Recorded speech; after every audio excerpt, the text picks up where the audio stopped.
Okay.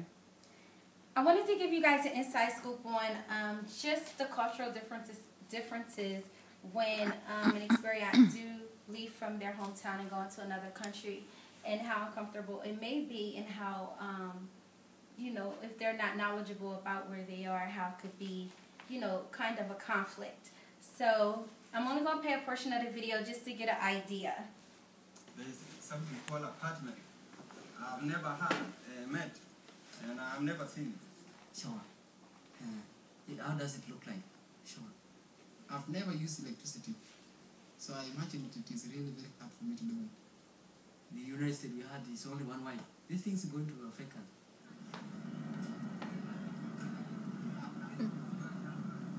The food we got in the plane was not really good as what we used to be eating in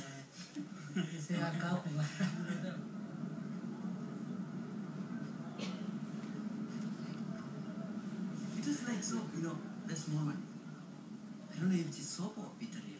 I just see because people say, it's food, you know, eat. But when I try to taste, it's like soap actually. And even now I cannot tell. Is that meat? Is that milk? Is that ghee? I cannot tell.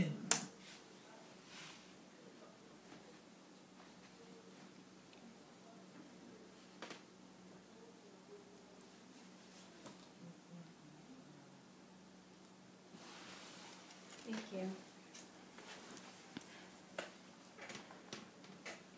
Okay, so as you can see, there's quite a bit of a difference if we do not make sure that our candidates are knowledgeable if they go into, you know, another country, because they could be completely oblivious to exactly what is what and what surrounds them, and eventually they will fall off the assignment and not be successful if they're not happy in their personal life as well as their professional life. So what to look for in potential candidates going forward?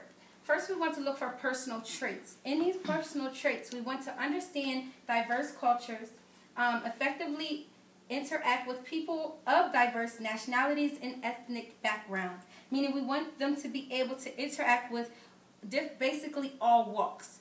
Okay, we want them to have the ability to cope with environmental variables, leadership abilities, physical and emotional health. Physical health, because these candidates will consistently be traveling back and forth. We need to know that they are physically fit and ready for that kind of responsibility. Also, emotional health. A lot of people can get homesick from being away. So we need to know that this is something that they're used to. And in order for us to do that, we have to do a thorough investigation, basically, when we do backgrounds on these candidates. And we also want to make sure that they are motivated. They're motivated to do our international assignments, that they're eager and they're ready to go. And this is not just a job for them, but yet a career. So the best practices during our selection process is, one, we want to make sure we emphasize on cultural sensitivity. We want to make sure that we interview with experience, and we must conduct with great emphasis on his or her ability to relate with people of diverse backgrounds. We want to do in-depth interviews with experienced managers, co-workers, and subordinates to make sure that they are suitable for the assignment. We want to get more in-depth during these interviews. We don't want to just focus on the skills. We want to also focus on the backgrounds and really understand whether or not these candidates are capable of dealing with cultural adjustments. Also, selection board of experience, meaning I strongly recommend that establishing a selection board for experience should be within this process, meaning we should get a board of managers, supervisors who work with experience for at least a period of 3 to 5 years. These managers will be able to detect whether or not these candidates are suitable for the position. We need to make sure that they have a lot of insight and they're familiar with cultural differences. Screening of experienced spouses and family.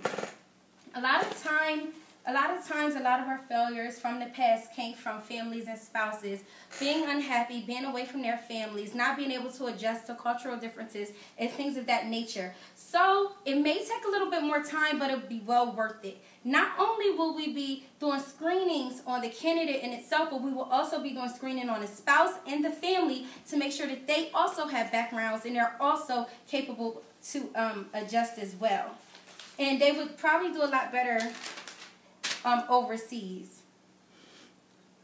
And we want to make sure we explore possibilities for foreign-born employees, meaning people that are born in foreign areas. We want to make sure that we recruit those as well. So when we post positions, when we post recs, we not only want to post recs on the intranet where it's just global, where it's just in the U.S., but we also want to make sure we go global. We want to make sure that we recruit people that is international. We don't want to just keep it local. So we're going to expand in that area as well. And for an example, Ford and Exxon is already practicing these areas, so they have become successful and have been able to keep their candidates on board for a long period of time, which makes them a successful corporation.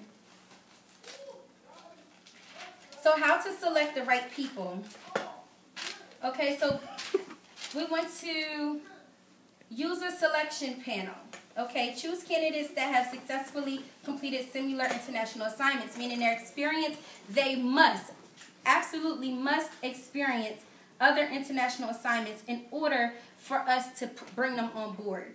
Prioritize candidates who are fluent in the language of the assignment, meaning we need to know that they can speak other languages. We are not capable of having people on board who does not speak other languages. Would this make our process longer to recruit? Yes, meaning we have to strategize a timeline on how soon before will we start our process to make sure that we meet deadlines that we need to meet. Look forward, please. Yeah, thank you. So, Experience adjustment process. I came up with a adjustment process that would help the candidates in their strengths and weaknesses. Once we do go through a thorough background for the family as well as the candidate, as well as the interview process, because I believe our team did a pretty good job interviewing candidates as far as skill set. But we also want to make sure, again, that they are culturally diverse so that they can fill the positions and be reliable candidates. So in order for us, once we do bring them on board, we want to have our candidates go through 3 orientation processes before hire. Okay, one will be a self-orientation, meaning activities related to strengthening experience, self-esteem, self-confidence, and mental hygiene. Meaning, a lot of times when people go overseas and they are not knowledgeable or comfortable with the culture, it can affect their work performance. So we want to make sure that we bring their confidence up by having these orientations so that they would know what they're getting themselves into and have a little bit more insight before they go over to another country. Excuse me. Back, please.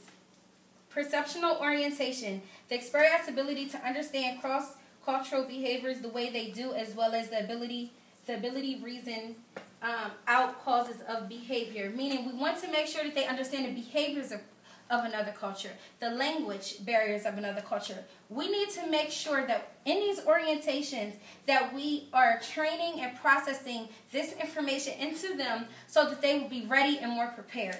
Next slide, please. And then our last orientation will be cultural toughness. Cultures that are very different provide a realistic job assignment preview. We will provide assignments that will help them get, again, a lot of insight. So the last orientation will be an overview of everything in one, and they would have to be tested on it. They would have to score 80% or higher in order for them to be hired on board. This will be the last process of the hiring process. So can we go to the next slide? Thank you. Training will be in place, meaning we will pre-program assignments and explorations. Family training will also have to be on board as well, so it won't just be the candidate, it will also have to be the family. The manager and team cultural briefing, so they'd be briefed on managers and teams and it will be flown out to meet the team and different things like that, so the team and the managers can have insight on what they believe this candidate will need, or insight on that candidate as well. Project alignment meetings, in-country coaching. We want to also coach them on the skills that they would need to complete the assignments, and also a management process. So we want to also make sure our managers are knowledgeable about the culture as well to input into our candidates. Next slide. So the suggestions that I also have for candidates that we will put on board is we want to put them on assignments. First is the short-term assignment. This assignment is pretty much a 1 to 12 month assignment, which results in less impact for the spouse and the family, and it also would get them kind of going into another culture like step by step and not full blown. So within the first year, they would basically go on this assignment, get adjusted to the culture, get adjusted to their job responsibilities, and then be able to come back home. And then that way they could transfer over to their new job in a good way, and they would be more comfortable in that area. Commuter assignment. Now these experiats can commute weekly or bi-weekly. Is really based on the work assignment and responsibility that they are given. And business trips can also be organized for assignments to be, via regular business trips or for a few days or a few weeks at a time. So these assignments, I do believe, once we do get our experts on board, we will not have them move over to the other country fully, but we will first put them on short-term assignments that turn into commuter assignments and business assignments, and then eventually we will have them move over to the country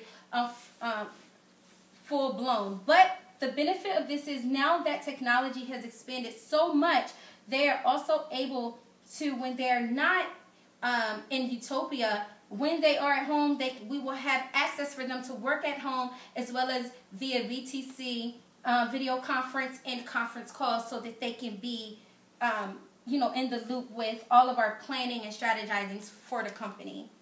Next. So I just want to recap on everything that we just did and went over for this process. Basically, we went over the failures, the challenges, our potential candidates, best practices, selecting process, adjustment process, training, and suggested assignments. So I'm hoping that with us evaluating our failures, the challenges, and now we know what to look for in potential candidates, and we know what to input into our practices, now we can put together a team, a great management team, great recruiting team, coordinating team, to make sure that we activate this assignment as soon as possible, to make sure that we now and in the future and long term have great candidates in place. I thank you for joining me for this introduction, and I look forward for our global success to come together.